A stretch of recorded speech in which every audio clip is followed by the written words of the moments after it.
Inventory is up both nationally and locally. We know that, but what you probably didn't know is that if we remove the year 2020 from the data, we would have the second lowest levels of new listing data in recorded history. Stick around because I'm gonna dive into this and share with you what to expect in inventory here in San Diego as we jump into the bottom half of this year. Jerome Powell, head chair of the Federal Reserve, expresses how the Fed feels at his recent meeting with the European Central Bank. To say the least, it's interesting, but not unexpected. Stay tuned, I'm going to share with you some of the key details he discusses at the meeting that are and will affect the real estate market. Redfin drops a recent article about how the typical renter makes less money than needed to afford to live in today's elevated rents. Stick around because I'm gonna break these numbers down to see if this is consistent with San Diego and what to expect therefrom. If you already are or someday plan to be a landlord, you want to hear these numbers. All this covered here in this week's San Diego Market Matters. I'm Karl, your San Diego realtor. Let's jump into it. Real quick, if you appreciate the information I provide in these videos every week, consider subscribing to the channel and liking this video. And if you're thinking of selling or buying here in San Diego, check out the link I have in the description below where you can schedule a meeting with me so we can discuss your plans to sell or buy here in San Diego and how I can help. Now, let's get into the good stuff.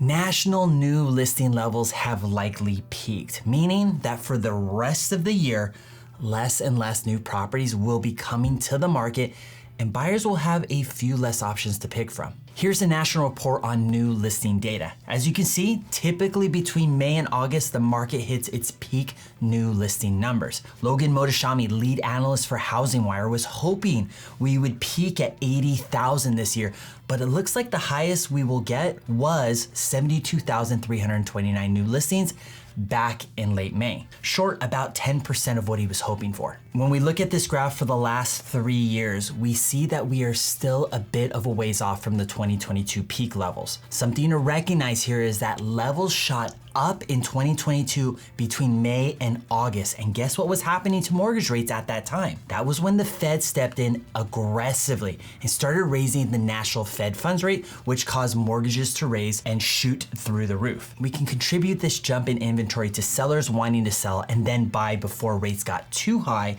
and affected their resale value as well as their ability to buy their next home. For the first 2 quarters of this year, we were experiencing comparable numbers to 2022. Unfortunately, we fell off in May and have been a little stagnant since. Next, what we want to hope for is that inventory doesn't continue to stay stagnant through the summer and then gradually drop from there. If that happens, we could be ending the year with less new listings than what is ideal. Ideal is pretty gray for a term to use here, but what I mean by it is that we need and want more inventory to come to market.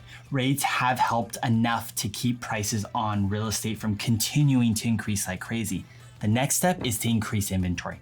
Unfortunately, we cannot build fast enough to make a major impact on prices yet. Let's look at how San Diego compares. Here I got a similar graph that shows 2021 to 2024. What you see is that in 2021, 22, and 23, between May and July, we have peaked during that time in new listings. But in 2024, we peaked in May and then had a pretty interesting drop off. Since December, we have been on a pretty aggressive rise in inventory here in San Diego. That was being supported by fewer sales as well as more new listings coming to the market. With inventory showing early signs of dropping off, we want to keep an eye on inventory. Will inventory levels diminish that will create more competition for buyers, or will buyers start to fall off as a result of affordability? Here's what to expect. It's very possible that the new listings will finish off higher than 2023 and 2022, but it's unlikely this year that we'll surpass 2021 levels. The labor market is still pretty strong at the moment, and with that being the case, the likelihood that the Fed drops rates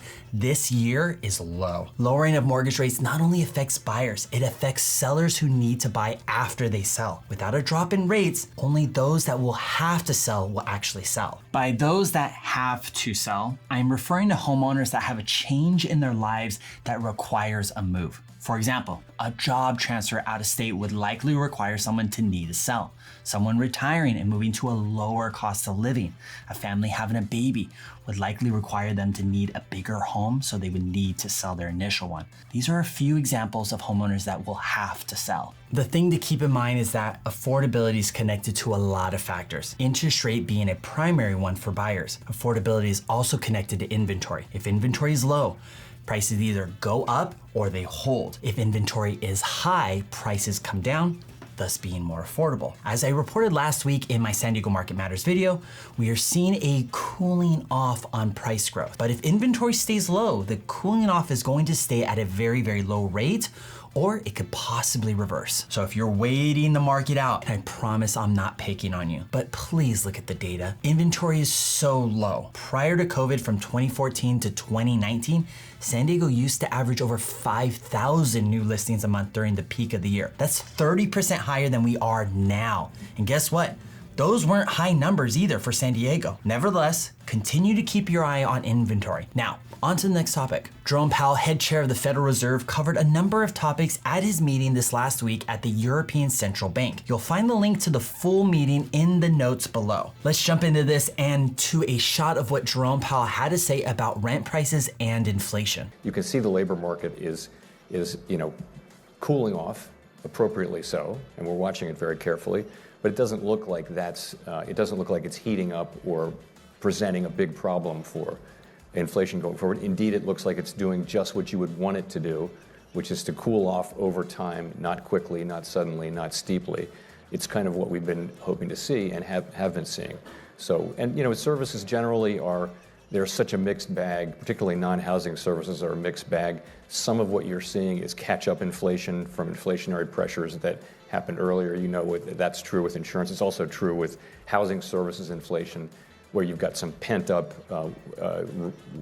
rent increases that have to work their way off. It turns out it takes more than 1 year for that to happen. It takes several years. So we see all that in train, and we don't see ourselves getting back to 2% inflation this year or next year, or maybe late next year, but in the year after. The main thing is we're making real progress. Bottom line, Jerome Powell is saying that we have pent up inflationary pressure on rents from what happened in 2020 to 2022 that needs more time to wear off, more time than they expected. And we can see this in the Zillow graph that shows how asking rents here in San Diego are coming down slowly. This is a perfect depiction of what Jerome Powell just said. Keep in mind that shelter and housing takes up over 30% of the consumer price index, aka CPI. That's a metric used to measure inflation. Jerome Powell also states that inflation is coming down, but they aren't expecting us to get to the 2% inflation, the target, until at the earliest, the end of 2025. Which begs the question,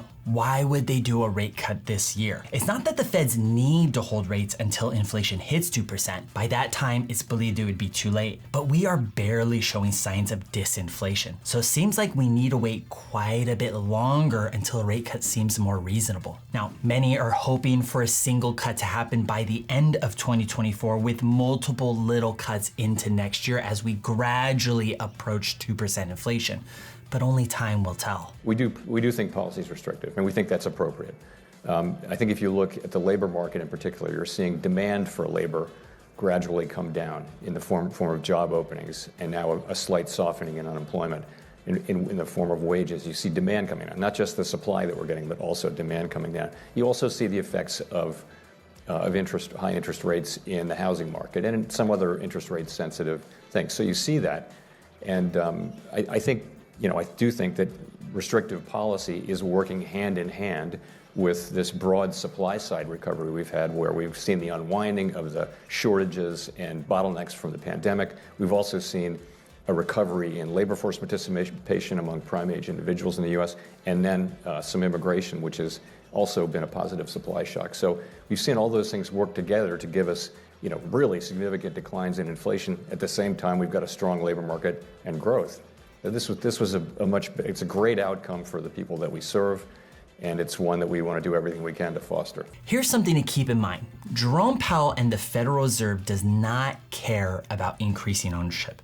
Cutting rates so that people can afford to buy homes doesn't mean to them. The value of elevated rates goes beyond keeping consumers from buying homes. It has a massive ripple effect across the entire economy. For example, housing starts are down, meaning developers aren't building out. This is for two reasons. One, because inventory is up, and that means more competition. And two, because it's too expensive to build. With less homes being developed and built, there is less spending on materials, and that keeps material prices from driving up. At the same time, less jobs competition for labor, which will restrain labor costs.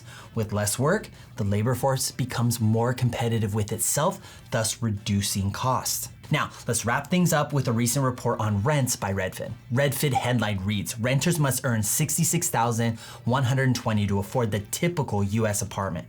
The typical renter makes $11,000 less than that. Now, this is a national number, obviously. What Redfin is getting at, though, is that the cost to rent has gone up out of proportion with wage growth. This graph shows how much the annual salary has had to grow over the last 5 years to keep up with the rate that rents are increasing. Don't pay so much attention to the actual salary, rather see the rate of growth. Redfin, among others, suggests that annual rent should not exceed 30% of a renter's household annual income. Now, this graph shows wage growth in comparison to median asking rent growth. Though asking rents have come down over the last year or so, this hasn't been enough to offset the radical incline we experienced between 2021 and 2022. Redfin goes on to give examples of US metro areas demonstrating the difference between income needed and the estimated actual household income. If we look close to home, here in SoCal, LA, you need to make over $110,000 to keep rents at 30% of your income. And in Riverside, you need to make almost $93,000 to do the same. Now, let's consider what this looks like for San Diego. I took San Diego County median market rents for all home types and all bedroom counts. Comes out to $3,075 a month. Annually, that's $36,900 towards rent. If we're to maintain the 30% ratio, that would mean that the median household income would need to be $123,000 a year to afford this rent. This is super broad though, so let's go micro. Here is an example of a 3-bedroom detached house. Zillow reports that the median rent comes out to $4,399, but we're gonna round that up to $4,400. All right, so $4,400 times 12 months equals $52,800. We'll then divide that number by 30%, and that comes out to $176,000 in household annual income needed to maintain this rent. How crazy is that? So why is this important or worthwhile to know? To start, if you are a renter, this could be an insight to how much of your income is being allocated to someone else's mortgage and their retirement. If you're a landlord or plan to be one someday, this could be a good guide when it comes to qualifying renters for your investment properties. You could take a pay stub or two from your applicants and work the numbers out to see if they make enough. This is a way to get better financially qualified tenants for your properties. Now that's a wrap for this week's San Diego Market Matters video. If you found this information valuable, be sure to hit the like button and subscribe to my channel for weekly updates on the San Diego real estate market. And if you're considering on buying or selling property here in San Diego, don't hesitate to reach out to me for expert guidance tailored to your needs. As always, I'm Karl, your San Diego realtor. I'll see you in the next video.